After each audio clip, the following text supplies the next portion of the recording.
Assalamualaikum warahmatullahi wabarakatuh. Nama saya Siti Umaharecia, NIM 190401068 dari kelas EKIS 4F. Baik, saya di sini akan menjelaskan kembali materi tentang teori permintaan dan penawaran uang untuk memenuhi UTS Ekonomi Moneter Islam. Langsung saja. A. Pengertian permintaan dan penawaran. Yang pertama, permintaan uang.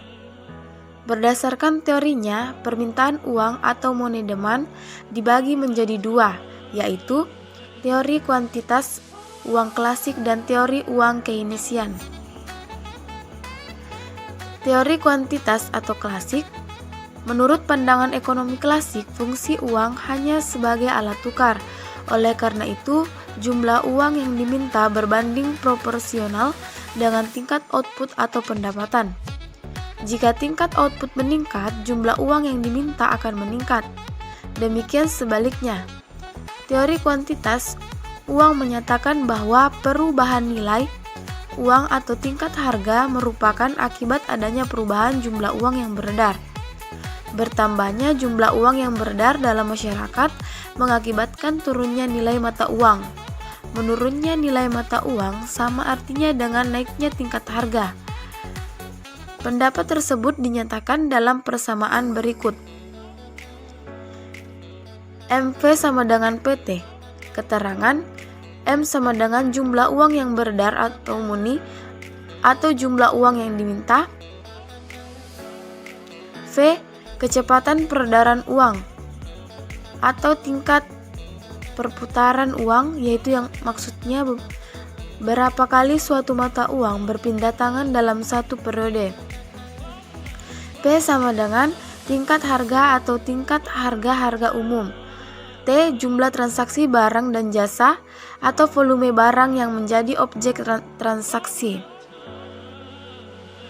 Teori permintaan uang Keynes. Permintaan uang dalam teori ini dikemukakan oleh John Maynard Keynes. Teori ini berbanding terbalik dengan teori kuantitas uang. Kalau pada kuantitas uang tidak diperlukannya tingkat suku bunga, lain halnya dengan teori ini. Di dalam teori ini, tingkat suku bunga sangat berpengaruh terhadap perilaku masyarakat untuk memilih memegang uang tunai atau surat-surat berharga.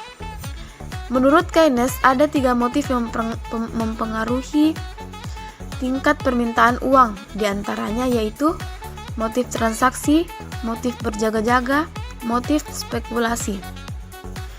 2. Penawaran uang. Penawaran uang atau money supply adalah jumlah uang yang beredar. Dalam mempelajari penawaran, uang harus dibedakan antara mata uang dalam peredaran dan uang yang beredar. Mata uang dalam peredaran adalah mata uang yang telah dikeluarkan dan diedarkan oleh bank sentral. Mata uang tersebut terdiri atas uang kertas dan uang logam. Dengan demikian, mata uang dalam peredaran sama dengan uang kartal. Adapun uang beredar yaitu semua jenis uang yang berada di dalam perekonomian atau mata uang dalam peredaran ditambah dengan uang giral pada bank-bank umum. Pada sisi ekstrim lainnya, kita mengenal aset-aset fisik yang sangat tidak likuid sebagai alat pertukaran seperti rumah, tanah, obligasi, jangka panjang, dan sebagainya. Itu kurva penawaran uang dan pergeseran kurva penawaran uang. Teori penawaran uang meliputi teori penawaran uang tanpa bank dan teori penawaran uang modern. A. Teori penawaran uang tanpa bank. Teori ini merupakan teori yang paling sederhana.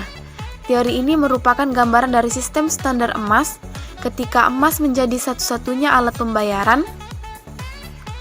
Dalam hal ini, penawaran uang hanya bertambah jika orang memproduksi emas atau baru. Jadi, jumlah uang beredar bergantung pada perilaku produsen emas. Produsen emas hanya akan memproduksi apabila menguntungkan. Standar uang yang biasa digunakan ada 2 macam, yaitu standar kertas dan standar logam. B. Teori penawaran uang modern. Dalam perekonomian modern, para produsen emas tidak lagi memiliki peranan moneter yang penting seperti dalam sistem standar emas. Dalam sistem standar emas kertas, sumber dari terciptanya uang beredar yaitu otoritas moneter atau bank sentral. Otoritas moneter merupakan produsen uang inti atau uang primer. Adapun lembaga keuangan atau perbankan merupakan produsen uang sekunder bagi masyarakat. Keduanya berhubungan sangat erat karena uang sekunder atau uang giral hanya bisa tumbuh karena ada uang primer. Uang sekunder diciptakan oleh bank berdasarkan atas uang primer yang dipegang bank atau cadangan bank. Selanjutnya bagian B, faktor-faktor yang mempengaruhi permintaan dan penawaran. 1. Faktor-faktor yang mempengaruhi permintaan, yaitu perilaku konsumen atau selera konsumen, ketersediaan dan harga barang sejenis pengganti dan pelengkap, pendapatan atau penghasilan konsumen, perkiraan harga di masa depan, banyaknya atau intensitas kebutuhan konsumen. 2. Faktor-faktor yang mempengaruhi penawaran yaitu biaya produksi dan teknologi yang digunakan, tujuan perusahaan, pajak, ketersediaan dan harga barang pengganti atau pelengkap, prediksi atau perkiraan harga di masa depan. Itulah tadi hasil materi yang saya bawakan, kurang dan lebihnya mohon dimaafkan. Wabillahi taufiq wal hidayah. Wassalamualaikum warahmatullahi wabarakatuh.